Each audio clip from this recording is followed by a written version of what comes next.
control, a lot of tracking my movements and monitoring me and reducing my time with my family, friends, and also withdrawing completely my ability to access money independently. For years, Jane, which is not her real name, was abused by her ex-partner. She finally found the courage to leave after one abusive episode and called the police. But rather than arrest him, she says instead she became the suspect. What has unfolded was 2 years of me trying to provide evidence and the police refusing to take it, saying it wasn't worthy of recording or them losing my evidence.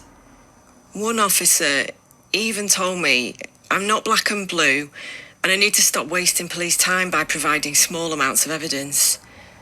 The problem with coercive control is it can take time to provide your evidence. I was just completely dismissed. Was that something you ever expected? No. When you see the posters around saying ask for help, there's lots of help available for domestic abuse. I was really hopeful.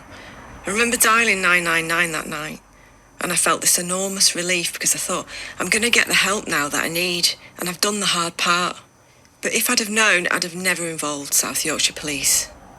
They've caused massive damage to me emotionally and to my family.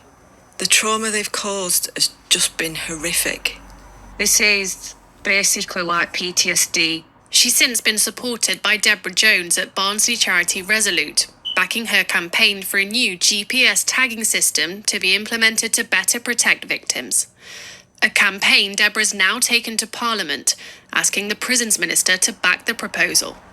The way that it should work is where a perpetrator is tagged, a high-risk perpetrator, and a victim is given an app on their mobile phone. If the perpetrator breaches the proximity of where he is allowed to go, then it would alert the victim, it would alert the police. So the importance of this is just overwhelming. Jane thinks it could have made a huge difference in her case. How might it have helped you? When I've been stalked, the onus has been put on me to prove it. But this would give solid evidence. It would also make me feel more secure. It's a no-brainer.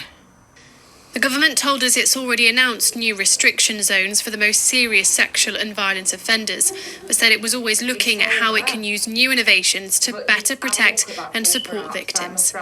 Victims like Jane, whose outcome could have been so different. And Amelia joins us in the studio. Now, some shocking claims by Jane in your report there, Amelia. What have South Yorkshire Police had to say in response? Well, they said that this was a lengthy investigation which took over 12 months and they worked very closely with Jane during that time. They also said that they worked closely with the Crown Prosecution Service to ensure that a thorough file was presented, which they say the CPS commended for being so meticulous.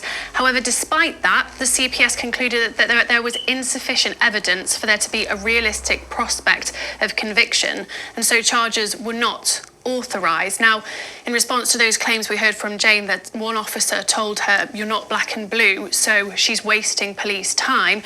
There was no specific response to that from South Yorkshire Police. Instead, they said that every report of domestic abuse is treated with the utmost seriousness, and every officer within South Yorkshire Police has received additional training on this. Now, I understand that Jane is now working closely with Resolute and the Centre for Women's Justice to progress this case in a different way. She also is very much backing that campaign for GPS tagging, as you heard, which she hopes will very much take the onus off victims. And of course, we're very grateful to Jane for talking to us. Amelia, thank you.